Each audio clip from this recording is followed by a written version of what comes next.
Bueno, le comentaba al inicio del programa que ayer la senadora del PRI, Beatriz Paredes Rangel, pidió a los próximos legisladores, a los que se instalarán el domingo, que pues no frenen el avance democrático de México. ¿Qué significa esto? En la clausura de los trabajos de la Comisión Permanente dio un discurso. En él hizo un recuento de los esfuerzos durante décadas para terminar con el llamado partido de Estado al servicio del presidente, el partido hegemónico, el que hoy representa todavía en el Congreso, pero justo por eso era la persona indicada para dar este discurso. Vamos a escuchar parte de lo que dijo Beatriz Paredes ayer en esto que le decía, en la clausura de los trabajos de la Comisión Permanente. Porque he participado con convicción democrática en el desmantelamiento del régimen del partido hegemónico, consciente que esa ha sido una demanda esencial del pueblo de México, observo con enorme preocupación su posible reproducción.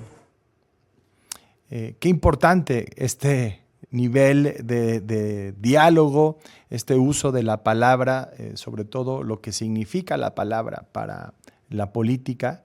Decía también hacia el final de su discurso, pues los errores que ha cometido México en momentos fundamentales de su historia y también identifica como pues un cambio de régimen, el inicio de algo que todavía no sabemos exactamente qué va a hacer, y por eso pide un compromiso de parte de los legisladores que llegan a una nueva etapa de la historia del país. Decía, los invito a que no detengan la evolución democrática de México, y hablaba así sobre esto que le decía, los errores históricos del país.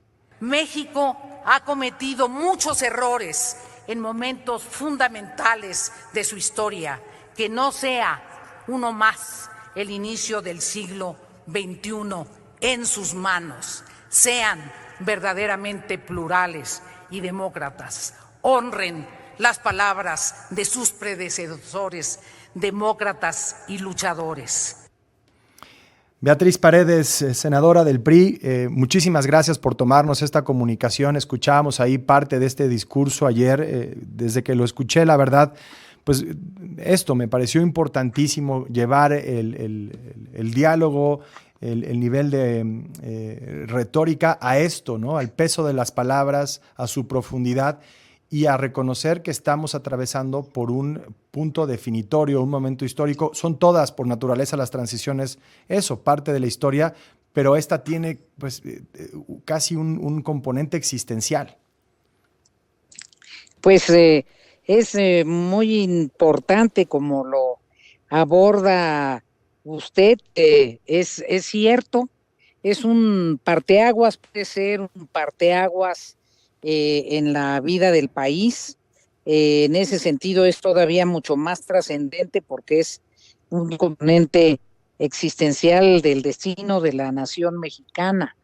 Creo que lo que está en juego es si vamos a impulsar la evolución democrática o si la tentación de concentrar el poder nos va a llevar a una regresión autoritaria.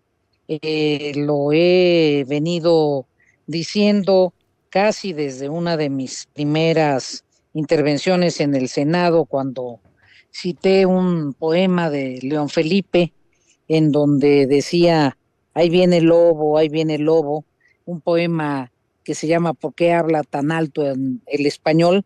Y entonces me parece que lo que preocupa, lo que genera esta suspicacia son cuestiones tan dramáticas como el comportamiento del INE al ignorar el planteamiento de juristas muy serios en el análisis de la sobrerepresentación y autorizar el incremento de escaños a la mayoría de la coalición. Vamos a hacer historia cuando no son necesarios y no corresponden a lo que la Constitución establece. No me parece necesario, no creo que ni lo requiera la nueva presidenta ni lo requiera el sistema mexicano, pero por eso hay barruntos barruntos que nos preocupan. Sí, en esta advertencia sobre el rumbo que puede tomar el país, en esta referencia a los errores históricos que se han cometido en momentos fundamentales, ¿en manos de quién va a estar esta decisión? ¿Solo de la presidenta? ¿También de quienes van a formar parte de la nueva legislatura? ¿De los titulares de las instituciones? ¿De los ciudadanos? ¿De todos un poco? ¿En quién recae el peso del rumbo que tomará el país en este momento tan importante? Yo pienso que la historia siempre la construimos todos. Sin embargo, hay quienes tienen posibilidades de incidir mucho más definitivamente en ella. Y en este caso es evidente que el partido de Morena, al tener un peso tan definitorio tanto en la composición del Poder Ejecutivo como en la composición del Poder Legislativo, tiene una posibilidad enorme de incidir en la realidad.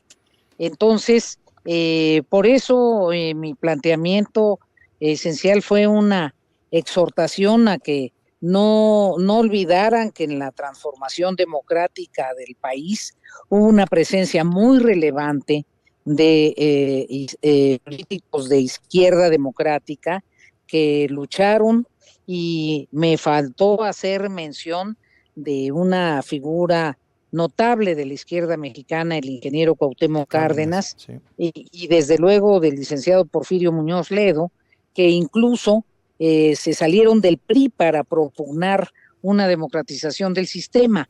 Entonces, tienen una gran carga sobre sus hombros quienes ahora están en Morena, y a eso apelo para que realmente no tengamos una regresión que reproduzca un régimen de partido hegemónico, sí, en donde no se toman en cuenta las opiniones de otros, como dramáticamente lo estamos viendo en el apresuramiento por discutir una reforma judicial que es evidente que en algunos puntos no tiene el menor consenso. Todo mundo estamos de acuerdo que es necesario mejorar la administración de justicia, que es necesario que haya un mejor sistema de procuración de justicia. También hay que abordar el tema de las fiscalías, de los recursos que se dedican a atender las denuncias, del número suficiente de juzgados, etcétera. Pero también es claro que ha habido muchísimas voces que exigen la profesionalización de todos los niveles del Poder Judicial, sí, y que no están de acuerdo con que haya elección directa de los jueces. Eso no es un tema político, se ha pretendido, eso es un tema simplemente de cuidar la independencia de los juzgadores. Sí, por supuesto. Tenemos un minutito, pero no me quiero despedir sin preguntarte antes, senadora, ¿cómo interpretas la falta de otros discursos, de otras posiciones de manera pública sobre el momento de esta transición, la forma en la que se ha ido desarrollando, los puntos de discusión en la agenda nacional, de parte de políticos en la oposición de peso, de figuras históricas, de los expresidentes del país? ¿Cómo interpretas ese silencio en este momento? Mira, yo pienso que lamentablemente se ha trivializado el discurso político, se nos ha hecho creer que las personas no les gusta el que hable uno con conceptos. Yo pienso todo lo contrario, creo que los mexicanos son muy inteligentes y están ávidos de discusiones serias, y también creo que la polarización nos ha llevado a una suerte de descalificaciones mutuas. Sí. Unos dicen blanco y otros dicen negro, unos dicen día y otros dicen noche, y creo que el mundo no es así. Creo que hay que argumentar con razones y no necesariamente siempre incurrir en polos opuestos. Pues sí, pues Beatriz Paredes, como siempre un gusto, gracias por tomarnos la comunicación. Muy buenas tardes y nos quedamos con esto, sobre la importancia de escucharnos. Volvemos en tiempo real.